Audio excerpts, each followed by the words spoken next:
Andito si Papa Eds. Papa Eds. Kumusta? Mga isang linggo na rin yung ano. Ha? Ay wala pa ano Isang linggo na ngayon. yung birthday ni Biancy. Biyernes din eh. Ayun ano. Sakto. Kumusta ang pakaramdam? Ayun, medyo bawas na ang pagod. Oo. Grabe nung nakaraan eh. Halos wala mo ng pahinga. Mm. Wala ano talaga, puro gawain. Direct nagkasama-sama. Napabayaan ko na nga. Sana yung gawa ng birthday para mapukusan yung birthday talaga. Oo. Pero marami mga nangyayari na may mga hindi talaga nawawala mga issue pagkatapos ng mga event ano. Ano ang issue mo kuya? Ha? Wala naman ako na Wala. Nabasa at wala naman akong Facebook. Ay, hindi ka na ano. Basta ano lang. Oo. Kaya mo na yun. Doon ako sa sa mga bagay na Tapas. nakatulong sa akin. Sa positive ano. Yes. YouTube, yan. Ganun lang. At yun naman Sa bagay mga ano rin, sa Facebook lang yun. Mga ano. Hindi na tayo kumikita sa Facebook eh. Oo. Messenger na lang meron ako. Ang ganda na lang yung ano na yun. Messenger na lang. Wala na Ay wala na talaga. Tinanggal mo na Facebook?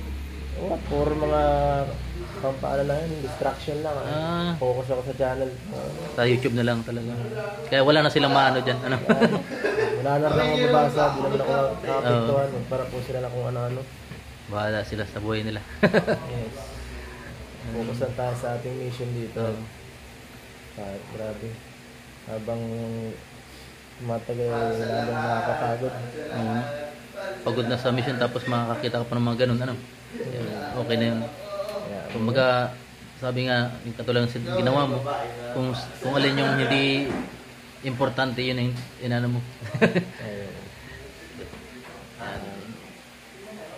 Kumusta yung yung buhay-buhay natin ngayon? Ito, buhay pa. Wala, lang, dati lang, balik pagkatapos ng back to mission ulit, yung sa mga naiwan,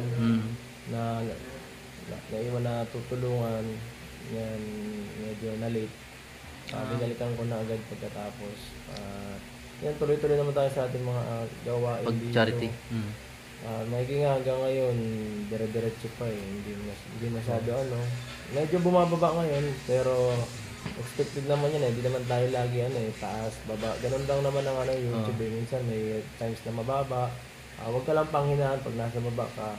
Dire-diretso lang yung mo. Kasi may mga times din naman natataas yan. Basta porsigido ka at gagawa mo ng ng mga gimmick para para mapanood ka. Tama nga yung sinabi mo. Pag negative, huwag mo nang pansinin. Katulad ng kung mababang views negative yun, huwag mo nang pansinin. Tuloy ka lang kung ano yung... Saka kung kung gusto mo na ginagawa mo. Kung masaya ka talaga. Hindi naman basta yan din yung views. Okay lang yan. Tayo naman dito, hanggat tayo, itutulong naman. Kahit mababa mataas, charity pa rin tayo. Charity. Kasi charity pa rin. doon yung naging tatak kalingap talaga yun.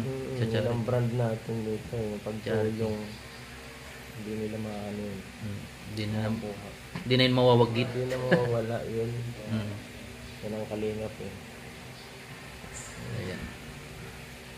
So, si Biancy ngayon, nasa eskwelahan ngayon, Si Biancy. Siya, Biyernes, Yes. Pali.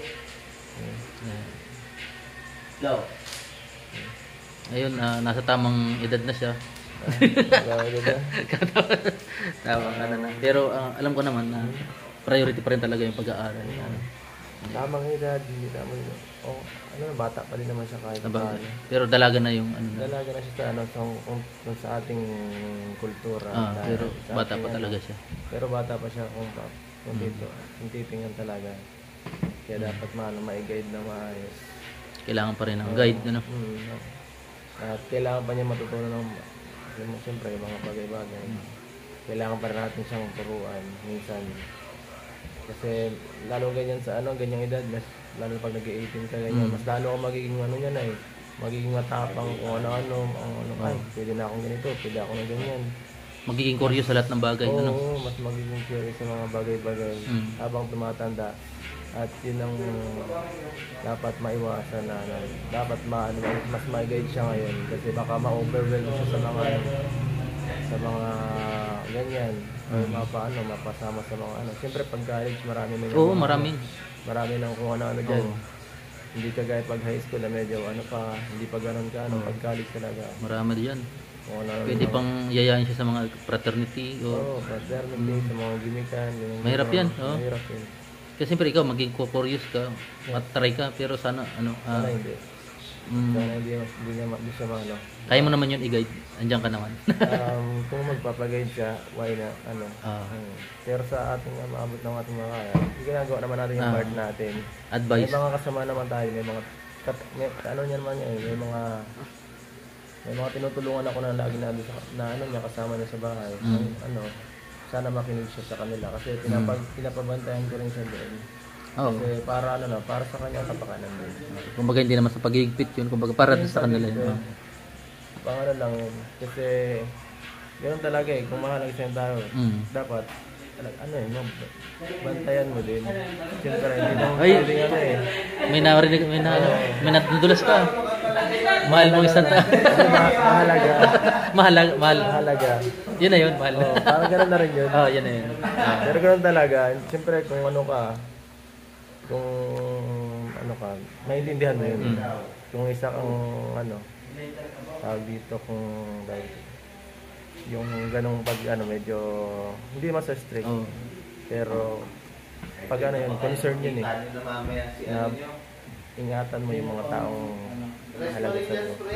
Hindi na strict yung pagiging, ay ganito, bawal itong ganito, ingat ka sa ganyan. Hindi na kasi minsan mas nakakaano eh. Mas masarap gawin yung mga hindi maganda eh. Tama. Pero dahil minsan nakapure sila, nagagawa nila. Pero siyempre dapat ingat din. Unahan mo na ng advice kasi baka magkamali. mahirap na.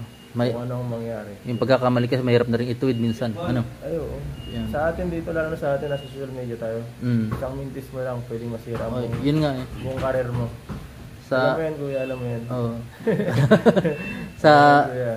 sa 10 ano, pag nagkamali kang isa, wala na. Ano? Lahat ng pinaghirapan mo, kahit isang mintis lang, Yun nga, pwedeng masira ang buong pinaghirapan mo. sayang. Yun. Kaya yun, ano man mo yung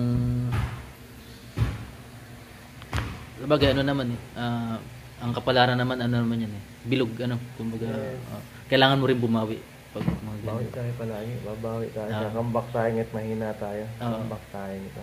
Wala naman ang ibang pupuntahan eh, nasa baba na. Kailangan mong tumaas, kumbaga Lagapak channel ko ngayon, kailangan ko babawi talaga ako. kumbaga sa Alimango, naputulan ng sipit. ang Alimango baga pag naputulan ng sipit, natubo pa rin yung ano. Siya? Pag tas yun, mas malaki pa doon sa nauna yung sipit. Kaya nagiging ano, matatag ang Alimango. Huwag lang mahuli kasi yung uulamin. And, salamat Papa Ed sa kunting ano. Ano yung ano mo sa ating mga manonood? Ano yung mga advice mo? Ano yung pwede mong sabihin sa Thank you so much sa lahat ng suporta hanggang ngayon po.